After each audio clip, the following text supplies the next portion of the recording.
Hello, this is your boy Miguel from the mobilemechanic 757. You know, I get down and get straight to the point. Changing the oil on a Ford F150 2014. The bright scientist decided I'm actually up under, here's the oil pan. At the very edge of the oil pan, which is right here, is your oil drain plug.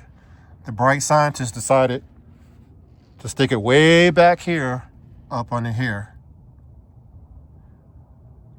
The oil filter, this is not an Ecotech extension either, by the way.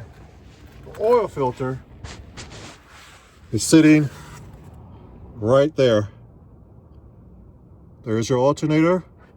I'm gonna get some light. I'm helping a customer out in the middle. That one is almost dark, so please bear with me. There's your alternator. There's your oil filter. If you like this video, please like, subscribe, and share.